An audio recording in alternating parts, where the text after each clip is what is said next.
Welcome to episode 444. In Ayurveda, health is not just about what we eat or how we sleep. It's also about how we live, how we think, and how we treat others. In today's world where social etiquette can feel like it's unraveling, Ayurveda offers us a timeless framework called Sadvritta, or right living. In this episode, I'll explore how our beliefs, our thoughts, and our behavior in society all shape our well-being, and how we can bring these teachings into real, everyday life.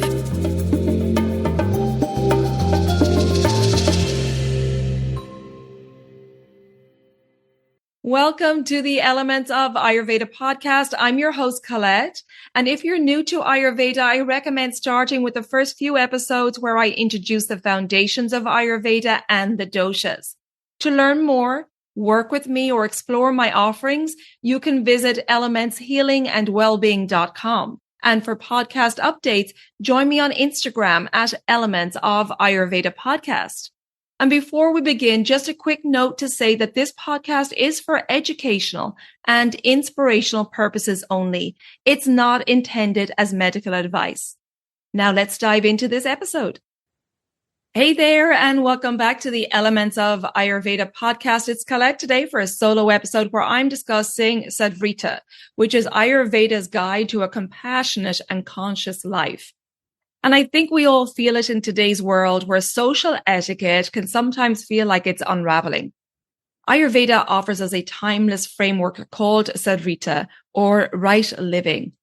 And what's important to understand is that in the classical teachings, Sadvritta is not seen as optional. It's actually considered essential for preventing dis-ease.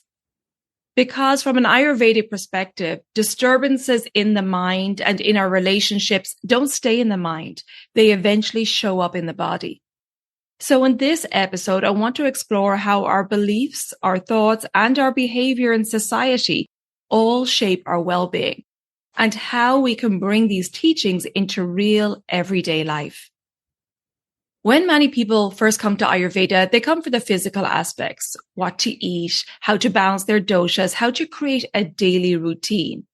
And all of that is incredibly important. But Ayurveda is not just a system of diet and lifestyle. It's a system of how to live in alignment with nature, with others, and with ourselves.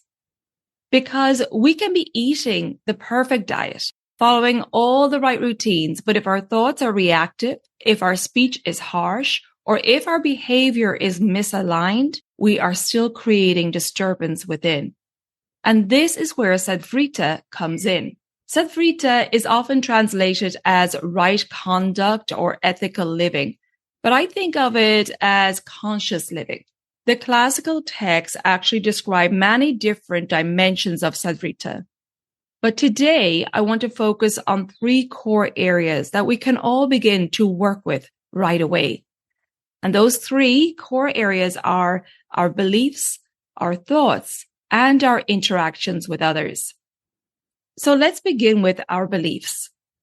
Dharmic Sadvritti is about living in alignment with Dharma, your truth, your purpose, and your inner knowing. And this invites us to ask, what do I believe about myself? What do I believe about others? And what do I believe about how life works? Because our beliefs quietly shape how we show up in every moment. If our beliefs are rooted in fear, comparison, or lack, they create internal tension. But when our beliefs are aligned with truth and trust, they create steadiness. From an Ayurvedic perspective, our beliefs influence the mind, and that directly affects the doshas. Fear-based or unstable beliefs can increase vata, leading to anxiety and overthinking. Rigid or judgmental beliefs can increase pitta, leading to criticism or frustration. And attachment-based beliefs can increase kapha, leading to stagnation or resistance. A simple practice here is to pause and ask, is this belief I have creating harmony or disturbance within me? The second layer is how we relate to our thoughts. Ayurveda places a huge emphasis on mental hygiene, not just what we think, but how aware we are of our thoughts. In modern life, there is constant input, information, stimulation, noise, and the mind rarely gets a chance to settle. And when the mind does not settle, it begins to accumulate what we might think of as mental amma, undigested experiences and emotions. This can show up as worry loops, emotional reactivity, mental fatigue, or maybe lack of clarity. Again, we see the doshic patterns here. For Vata, it may be racing thoughts, anxiety, and overwhelm. For Pitta, there may be judgment, irritation, and intense mental activity. And for Kapha, there may be heaviness, dullness, and a lack of motivation. Ayurveda also speaks about cultivating contentment, because when the mind is constantly seeking, comparing, or wanting more, it creates subtle agitation in the system. So mental Sadvritta is really about creating space and awareness.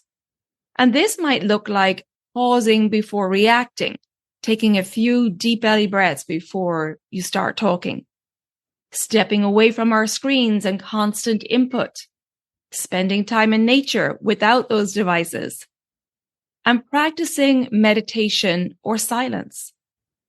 Because when the mind becomes more clear and calm, we naturally respond to life with more awareness and less reactivity. The third layer is how we relate to others. And this is where these teachings feel especially relevant today. Because if you look around, you might notice that presence, patience, and simple courtesy are often missing from our interactions. There's a sense of rushing, distraction, and sometimes disconnection. But Ayurveda reminds us that how we treat others is part of our health. Our interactions affect our nervous system, our emotional state, and our sense of connection. These teachings are rooted in simple but powerful principles: non-harming, compassion, self-restraint, and respect for others. And when we bring that into modern life, it becomes very practical. It looks like listening fully instead of interrupting, being present instead of distracted, speaking your truth with intention and without insulting others, expressing gratitude and humility, treating others with awareness, and showing respect, particularly to elders, animals, and nature. Because every interaction either creates harmony or disturbance, both within us and in the world around us.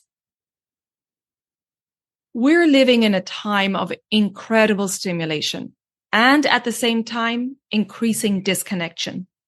Disconnection from nature, from rhythm, from stillness, and often from each other. And what's really important to understand is that Ayurveda does not just look at individual health. It looks at collective health. Where there is more reactivity, more disconnection, more lack of awareness in how we treat each other, it doesn't affect just one person. It affects the entire fabric of society. So Sadvritta is not just about personal well-being. It's about contributing to a more compassionate, harmonious world. If you've been listening for a while, you'll know we often talk about dinacharya, our daily self-care routine in Ayurveda. And routine creates structure. But Sadvritta is about how we move within that structure. It's not just what you do, it's how you show up while doing it. You can have the most beautiful routine, but if you're rushing, distracted, or reactive, the deeper benefits are lost. It's important to bring awareness not just to your actions, but to your presence within those actions. From a deeper Ayurvedic perspective, living in alignment with Sadvritta supports the cultivation of ojas, our vital essence. Ojas gives us resilience, immunity, emotional stability, and a sense of contentment. And while we often think of Ojas in terms of food and rest, it is also deeply influenced by how we think, how we relate, and how we live, our daily interactions. When we live in reactivity, conflict, or misalignment, we gradually deplete Ojas. But when we live with clarity, kindness, and alignment, we are creating the internal conditions for long-term health and well-being. I want to close with a few simple ways to bring this into your daily life. So choose one of these that resonates with you. Make eye contact and acknowledge someone. Just a simple smile to a passerby or a hello can make a big difference in someone's day. Or maybe you could assist an elderly person crossing the street or with bags in the store. Or perhaps speak a little less and listen a little bit more. Or maybe it's stepping outside without your devices, connecting with nature, and creating moments of silence in your day. These are small shifts, but they are very powerful. Because Ayurveda is not something we practice only in the kitchen or on the yoga mat. It's something we live. As you move through your day, I encourage you to reflect on this. How am I showing up in my life right now? And is this creating more harmony or more disturbance? Because how you show up does not just affect your own well-being, it contributes to the well-being of everyone around you. That one simple smile to a stranger creates a ripple effect out into the world. And small, conscious shifts over time create profound transformation. Now, if you would like more support in bringing these practices into your life to help you promote that compassionate and conscious life, then check out my Daily Habits for Holistic Health program. This is the 28-day self-paced program, and a portion of this program focuses on mental Sadvritta, pure behavior of the mind, social Sadvritta, pure behavior in society, dharmic Sadvritta, pure behavior in belief, and promoting compassion, the power of positivity, and acts of kindness. To find out more, you can visit my website, elementshealingandwellbeing.com, and I'll also put that link in the show notes.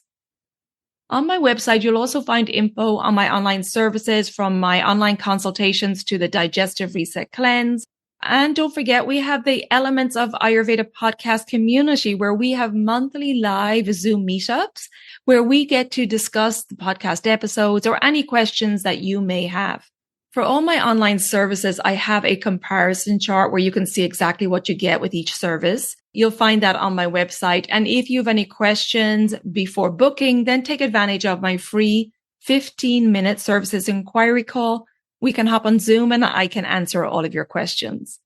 If you think that this episode will be helpful for family or friends, please share it with them. And don't forget to follow or subscribe to the podcast, and the new episodes will automatically download for you. And if you would like to leave a rating and review, I'd really appreciate that. Please come join me on social media. On Instagram, it's Elements of Ayurveda Podcast.